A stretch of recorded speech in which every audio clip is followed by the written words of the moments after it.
Hey y'all, what it is, what is up? Welcome back to my channel. It's a wrap, aka Yudi here. Happy Black History Month. February, I don't know why, because I read Black every month. 365 days of the year. But something about my February reads, they always hit.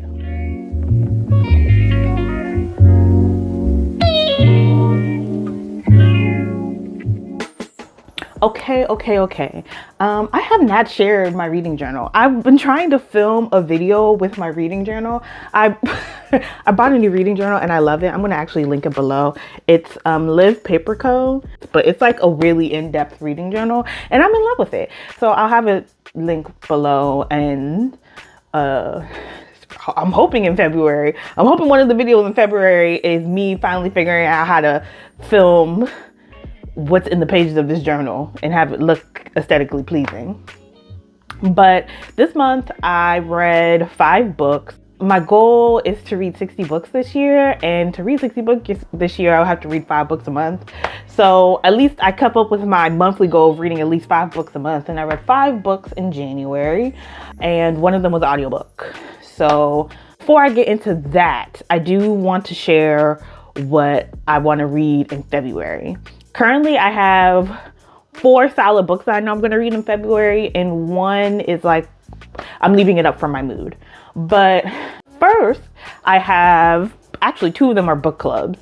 So the first one I have is The Wedding Date by Jasmine Guillory. I don't have the physical book. I'm listening to the audiobook, which is why I'm a little bit fuzzy on the title. But I already started that. I started that, I think, yesterday, and I'm already like about 10% in. And The Wedding Date is the first in the series for The Wedding Party, if I'm not mistaken. So that's the first book in the series. The second book that's not really in a book club, but there's like actually more than one. I know there's multiple groups getting together this month for Parable of the Sower. With everything happening in the world, Parable of the Sower by Octavia Butler is making a resurgence as books you should read because it's very timely. And this is the first in a series. Why is the series escaping me? But anyway, I have Parable of the Sower, and I'm gonna read it this month with a group. So I'm excited to read this and be in community and discussion about this book. So those are the 2. And then the other 2 on my TBR, Death of the Author. I already started this. I think also I'm about 10% into this one too. And this came out last month, and I was just very excited to read it. So I'm cracking into it this month. And then the last book on my TBR is The Intuitionist. And this one, I actually saw a video of another booktuber. This is why you should save videos that inspire you, because now I can't remember the booktuber's name. If I go back in my history and figure it out, I'm gonna link or share their photo right here. But they had like a list of Black mysteries that you should read, and one of them was The Intuitionist by Colson Whitehead. And a mystery, especially when I was younger, used to be one of my favorite genres. And now that I've gotten back into reading, I haven't read that much mysteries. So yeah, I picked up The Intuitionist, and this one is like a group of people who work on elevators, and they're working on a specific elevator that like and they uncover some stuff in the elevator. Girl, this is a terrible summary, but you'll get a better summary once I actually read the book at the end of the month. So yes. And then my 5th book is Up in the Air. If you guys have any recommendations, like one I should pick up in the library or really like aim to read this month, drop it down in the comments, because right now I'm not very sure. I might read like a Black indie romance, because that's a good time to read. I mean, it's a good time to read them all year round, but like particularly in this month, it's a good time to read a nice little Black indie romance for Black History Month. But yeah, that's my TBR. And now let's move into my wrap up, because I feel like I'm going to be a little long-winded, and I'm trying to keep these videos under like 15 minutes. Okay, the first book I have is Queen of Exiles by Vanessa Riley, and this follows the story of Marie-Louise Christophe. Yes, Marie-Louise Christophe. I was looking at my notes because baby, names. But this follows Queen Marie-Louise Christophe, who is part of the first monarch family and only Black monarch family in Haiti. And it follows the story of their reign and the fall of their reign and her ultimate exile, and pretty much like her story of navigating that all. It was a long-winded read, but it was also a very insightful read. And also it was interesting, I was reading this in conjunction with another book that I read this month, because it comes up in the other book that I read this month. So having the context of this story definitely changed my perception of the other book that I'm going to bring up. It was interesting how it touched on race, how it touched on gender. Like, Marie Louise Christophe has so much insight and agency in this book, and I love how round her character was. When we speak of the Haitian Revolution, we do speak of it in a very idolized way without critique, but it is interesting, like the bits of critique or the flaws of the revolution that are touched on through the perspective of Queen Mary Louise, in terms of like, she criticized like, hey, like, do we really, if we are looking to liberate our people, do we want to model our sovereign state after a monarchy, or do we want to follow these European ideals? She was just like, wow, do we want to make French our national language? Should it be, you know, our local Creole? Is those questions that like are contended with in the book, while also the king is fighting to have Haiti respected and seen on a global stage. And then also in that, what's interesting is when she's in exile and she was like, man, the king had kind of done some things that are not questionable, but, you know, we're talking like slave trade, still slave trade labor times, in terms of like, at the end of the day, the king kind of still was working with France or Europe in terms of labor and goods. When they get into exile, a big portion of the book is her trying to seize the money that the king had made doing this business in Europe.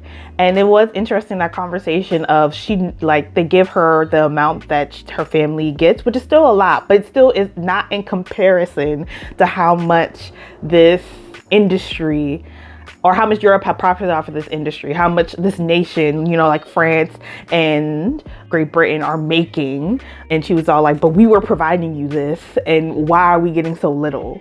I think it seamlessly touches on all these very poignant points in a way that I feel like is digestible. But again, it is a long read. And also, I love how it touched on gender and women's place in the revolution. And yeah, overall, this was a really solid read. Like, it was a very insightful read. It probably would even been better if I read it this month, but I'm so glad that I read this, and I have just this story, this historical like story and reference like in my head. And I think it was really, first of all, the Haitian Revolution is not talked about enough, and I'm sure not many people are even well informed about the revolution in detail.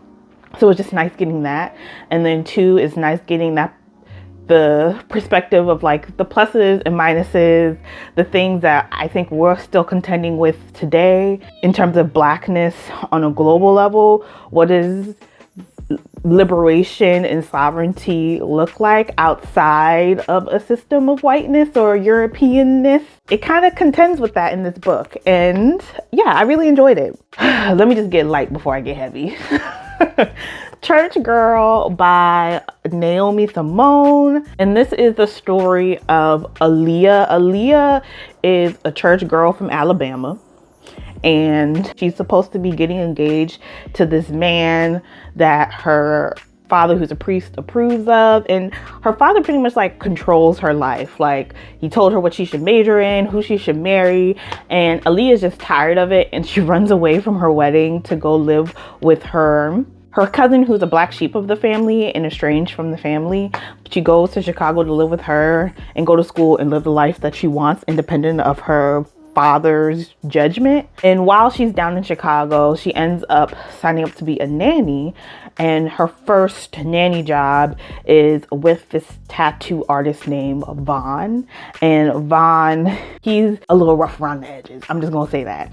And ultimately she ends up looking over his child, and they develop this relationship. It was a very fast read. Actually, I feel like it could have been longer. It was a really fast read, and I wish there was more of us getting insight to like Aaliyah navigating, like, granted, in the book she's only 24, and I feel like regardless if you lived a sheltered life or not, your mid-20s, your 20s period, like, you figuring it out. Like, you don't have it figured out. You're figuring it out. Don't let anybody tell you, unless like you're figuring it out in your 20s. You're figuring it out. So like, regardless of the sheltered part, I would have loved just more of Aaliyah in this city trying to find herself. Like, there's not enough, I think, of her finding herself. And also, this is speaking from someone whose favorite theme in a story, like, I love a good coming of age. I love a good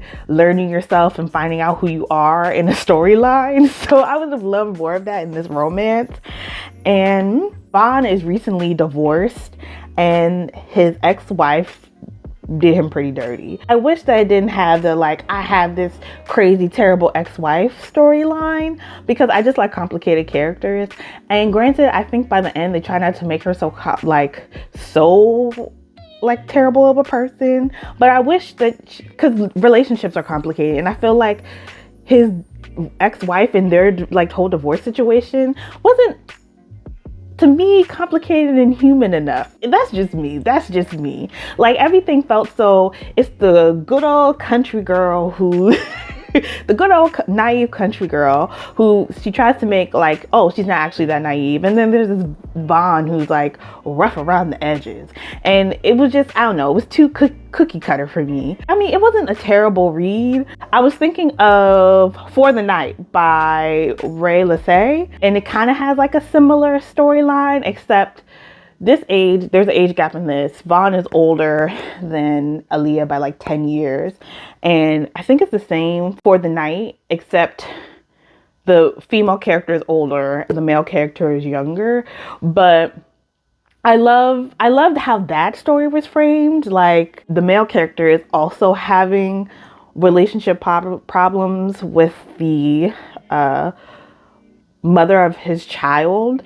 And I don't know, I felt like that dynamic was just, I felt like those characters were a lot more round than the characters in this book. But it's still a cute, fun, quick read if you just want something quick and light to read. There is some trigger warnings in here, and which, without giving spoilers, like 50% into the book. But I don't know if they touch on it that heavy. Overall, it was an okay read for me. Sky Full of Elephants, Cebo Campbell.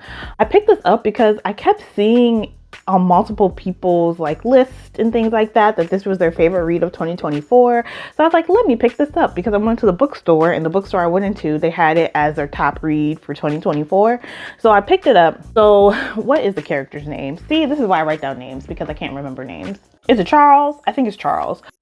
Editing Yudi here. I apologize in advance that you all have to sit through me saying Charles when it is in fact Charlie.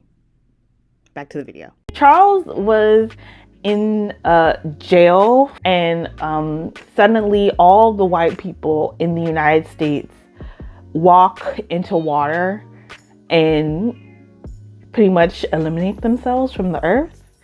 So now there's only people of color left in the world. Actually, this is not clear in the book if it's people of color or if it's black people. Just black people. I'm assuming it's people of color. So he was in jail, but you know, most of the people that worked or that managed prisons were white people. So there's really nobody to come in, or who's going to check him. So Charles walks out of the prison and goes and lives his life with all the other people of color, without white people on this earth. And while he's on this earth living his life without white people, his daughter, who he has never met, finds him, and his daughter is biracial, so she was raised by the white side of her family, and she no longer has her family because they all walked into the water. So she goes to Charles to try and see if he can take her to Alabama, because she has gotten word that there are still white people on this earth and they are in Alabama, and she's hoping that her family is in Alabama. And man, I have so many. Look, Sydney, who is the daughter, got on my I'm not gonna lie, she got on my nerves so bad. She was unbearable. And I guess she's supposed to make this turnaround in the end, but it was just like so unbearable. It was just like the tragic mulatto in the worst way.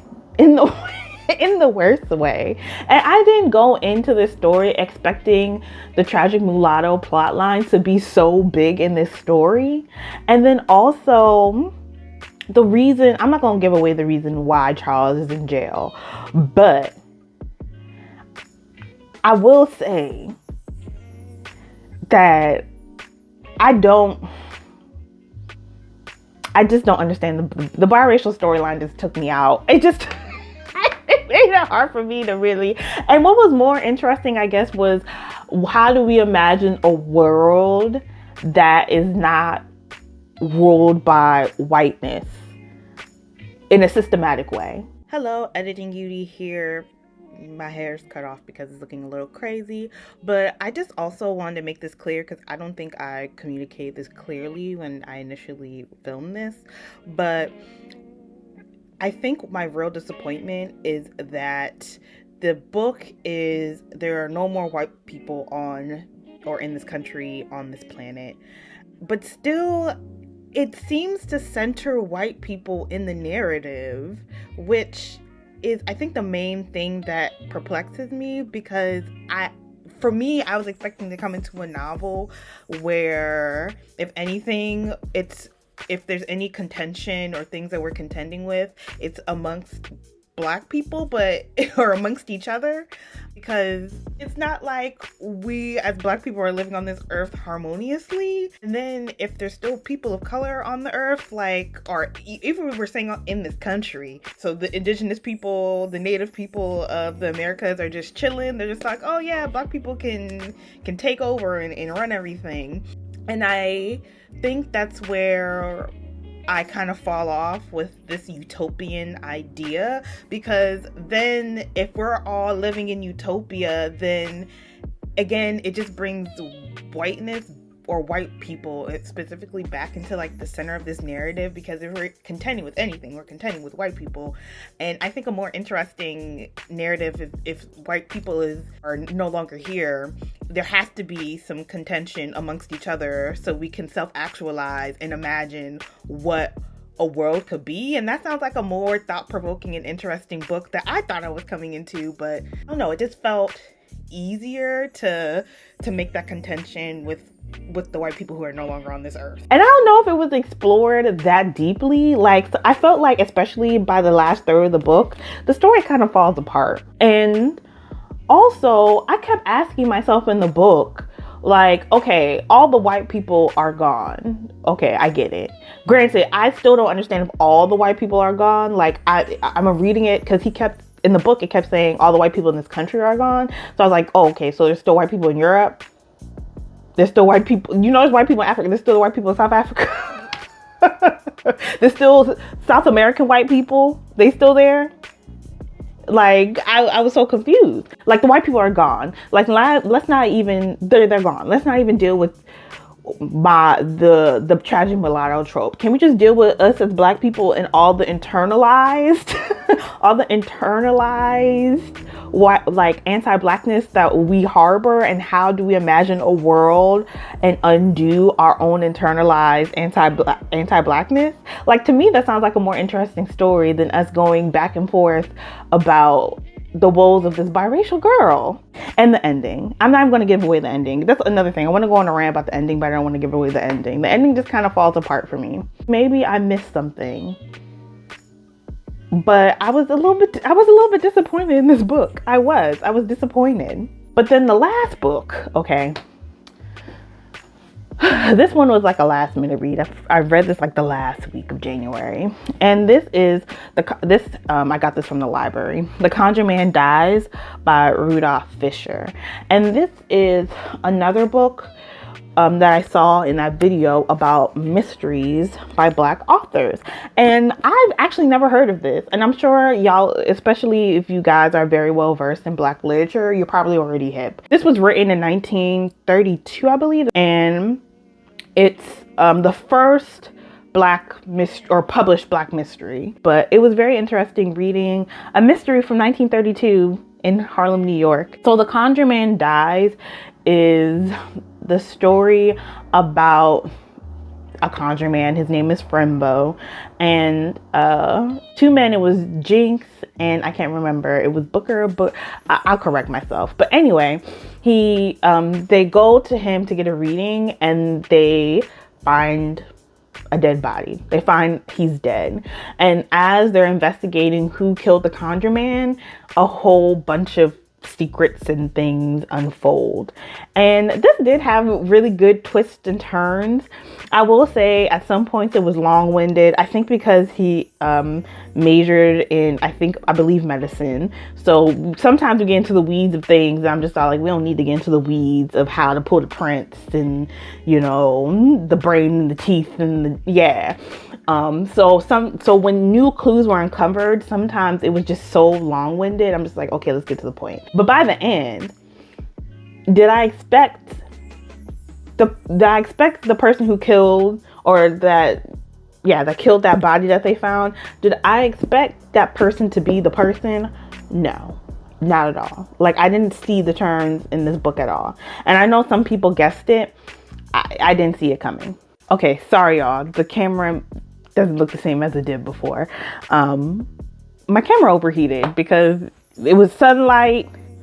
I had a lot of tabs open, whatever. Y'all need the excuses. But either way, The Conjure-Man was definitely one of my favorite reads that I read this month. And I'm so glad that I have that book under my list and that I read it. Okay, and then the last book that I have is Keep You to Myself by BriAnn Danae. I listened to this in an audiobook. And this story follows Sonovi. He is 22 and he was raised by his grandmother until his grandmother ends up ill and in a home. And so he ends up in the foster care system because his mother, I think, struggles with addiction or whatever. His mother's out the picture. He ends up in a foster home and he's just really like mad at the world, and he's just really hard. He's just really hard because life has been hard. And he ends up meeting Torin, and Torin he ends up meeting because he helps her sister out, and then she ends up inviting him to the house to clean, and they have like this not so great first encounter, but she's like, oh, he cleans really well. So then she invites him to like help in her business because she owns a restaurant and a catering business, and they become close with that. There's a turn in this book that I did not expect at all. And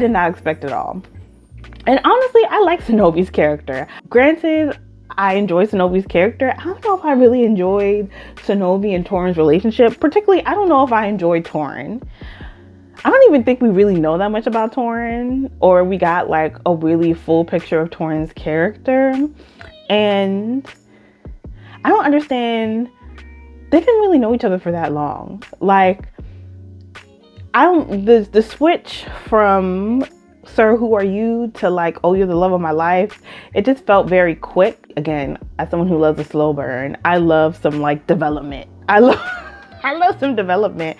And I just felt like 1 second they didn't like each other, the next second like she was like, that's my man, I'm gonna stick beside him. And I was just like, when did this happen?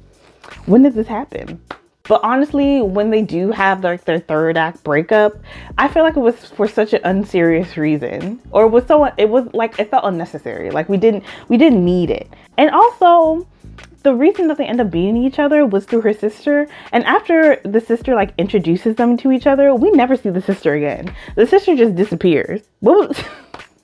Like literally her only purpose was to bring them together. Like we never heard her name again. I was like, did she even live with her? I was so confused. But yeah, the book was okay. It was okay. It was like I wasn't egregiously upset, but also I didn't walk away believing in love, which is what which is what I want when I read a romance. But it was alright. And that really covers all the books. I'm trying to say this fast before my phone overheats again. But let me know what y'all read in January. Let me know what you're going to read in February.